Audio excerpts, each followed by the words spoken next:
supposed to be a very easy topic only. There will not be any problem in understanding this chapter. So caste system, very important one also. You will get short notes like some short notes which are expected from here is first is Sanskritization, and you already have some idea about this. Secondly, dominant caste. Okay, and then apart from this, these two are coming from M.N. Srinivas only. Apart from this, simply they can ask you G.S. Ghurye perspective on caste system, or the features of caste system according to G.S. Ghurye, or the features of caste system for M.N. Srinivas, or the perspective on caste system by G.S. Ghurye, the perspective on caste system by M.N. Srinivas, Louis Dumont, okay, Andre Bette.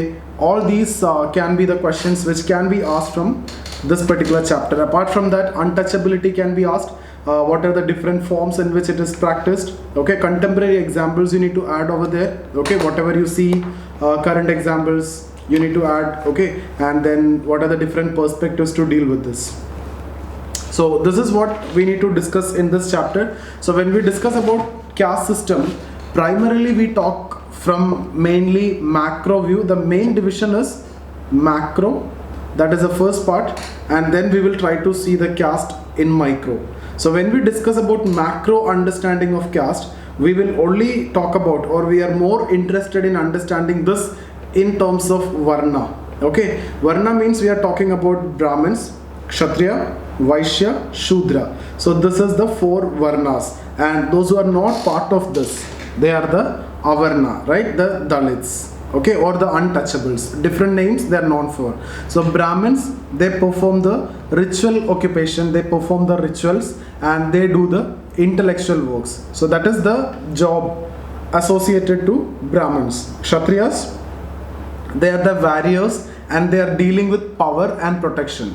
So they are dealing with power and protection. So here Brahmins dealing with ritual work or intellectual work. Vaishyas, they are basically the traders. Okay, so they actually active in economic domain like business, traders, etc.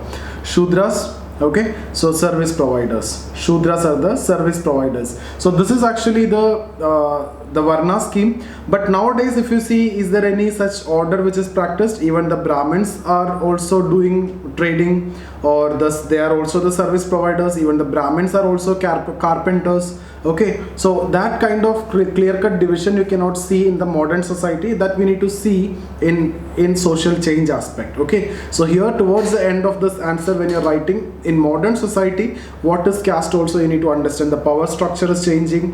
The role that they are doing is actually diffused. Brahmins are doing this kind of occupation, and Shudras are also doing intellectual work, right, etc. But still some things are continued, right? So for example, I don't remember in which state, when the chief minister visited a temple, after the visit of the chief minister, even there was a purification ceremony which was conducted. Okay, so still this is practiced in certain area, even at the level of chief minister also, if it is there, means it is a clear-cut example of untouchability. Okay, so it is related to purity and pollution. So this is at the macro level understanding of caste. Now when we talk about micro level understanding, we will try to see the caste in terms of its specific features. So first one you can see, now see these features we will discuss in detail with respect to G.S. Ghurye also, but in general what are the features I will discuss here. So you will see hierarchy. Okay, so there will be a ritual hierarchy. Firstly, mostly ritual hierarchy, like Brahmins at the top, because they are the most pure. So this hierarchy is actually based on purity and impurity, right? Purity and pollution. So Brahmins at the top and Shudras at the bottom, and beyond that it is Dalits. So like Brahmin, Kshatriya, Vaishya, Shudra. So this is a hierarchy which is maintained. Now Dalits, they are the untouchables. So Shudras consider Dalits as the untouchable. Similarly, Vaishyas consider Shudras are also, they maintain a sense of distance. Okay, and Brahmins maintain a sense of distance from Vaishyas also. Like this, when you go above the order, they maintain a sense of distance. So who is more pure? More pure is the Brahmins. So who is more polluted? The Dalits. Okay, so this is based on purity and pollution. This hierarchy is there. So this is a ritual hierarchy. So when you talk about the change, you will say that nowadays ritual hierarchy is not that important. Rather, secular hierarchy is more important because of reservation, because of open education, because of mass education, government efforts, constitution, rule of law, equality before law. The Dalits and the Shudras, after the recommendation of Mandal Commission, Shudras are getting benefits. Otherwise also Shudras, because of educational advancements, they are getting the employment. So the caste mobility may not be there at the ritual level, they may be the same, but at the secular dimension means not this ritual level, like in terms of money, in terms of employment, government employment, etc. So these people are getting mobility. So that nowadays ritual hierarchy is not that significant, secular hierarchy is more important. Rather, in easy way I can say caste is not more important, class is more important. Okay, so within the same class itself, those who follow the same lifestyle, you can see Brahmin, Kshatriya, Vaishya, Shudra, they all be together. For example, if you talk about an IPS officer group itself, if they are in a party, there are different IPS officers from Brahmin, Kshatriya, Vaishya, Shudra, they all will drink together, they all will discuss, and they will all have interaction, right? There is no such ritual hierarchy is dominating over there. It is a secular hierarchy which matters over there. Okay, so that is related to hierarchy. I hope you understood. Apart from this hierarchy, you can also talk about Sanskritization here. Dominant caste is also a concept. Okay, so it is not necessarily, what is dominant caste? I'll discuss in short time. Dominant caste means it is not necessary that the Brahmins are always dominant. Some other caste can also be dominant, provided they have to satisfy certain conditions. The conditions are like they should have land, they should have numerical strength so that they can capture the power, they should have education, or they should have government employment. So all these are the conditions which has to be satisfied, so that it is not necessary that the Brahmins will be dominant. The other caste can also be dominant in a particular area. For example, Jats. Okay, the other caste like Kammas, Reddis, Lingayats. So different examples you will see, and I will also discuss in this session itself. So that is what dominant caste. So this hierarchy that you see in the cultural hierarchy or the ritual hierarchy is not that significant nowadays.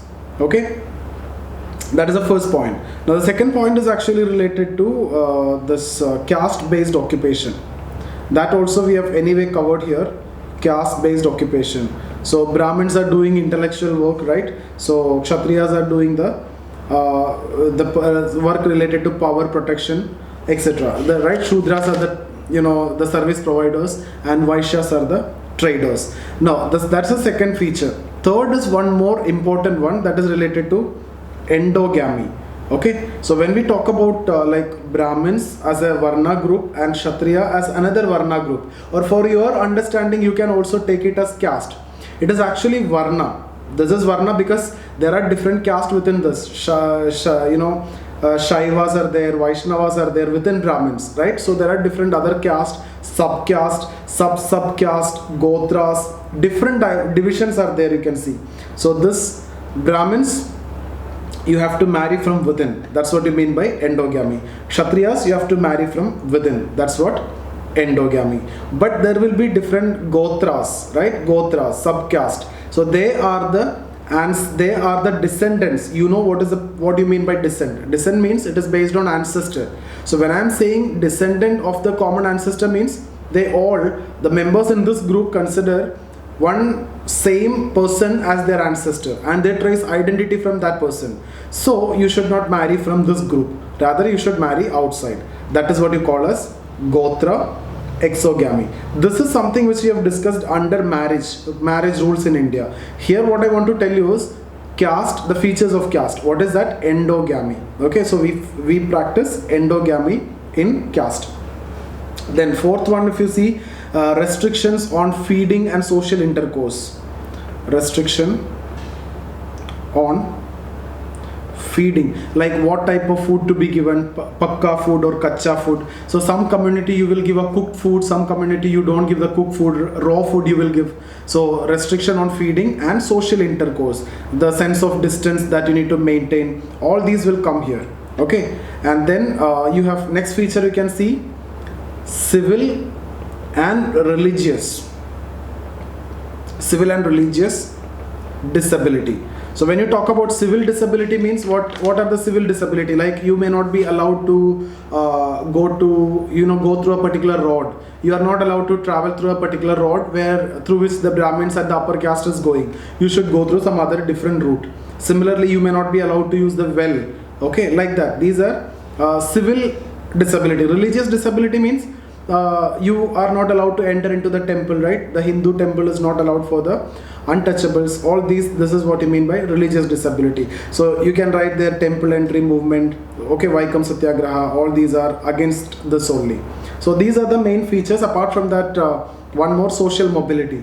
Is mobility allowed or not? Mobility is not allowed. Why? It is actually a closed system. So you should be knowing what you mean by closed system, what is mobility, etc. So it's a closed system. Avenues are very less, but I have discussed 2-3 avenues here in caste system. One is Sanskritization, but nowadays you cannot see this because of the post-independence India advancements and the benefits are offered to the Dalits, as well as after Mandal Commission report acceptance of that even to the Shudras also.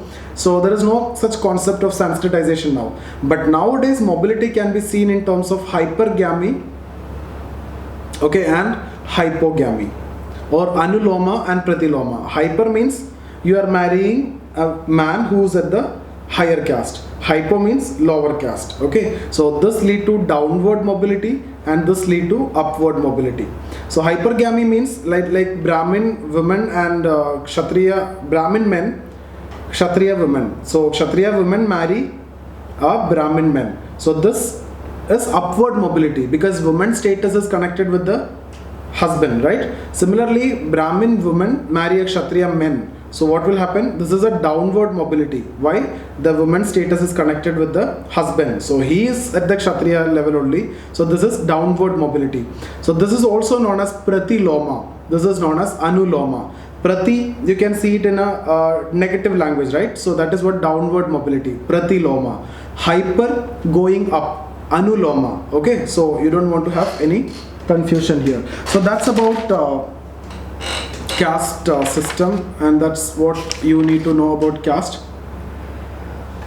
So let's go through the PDF and we will see what all things are there. So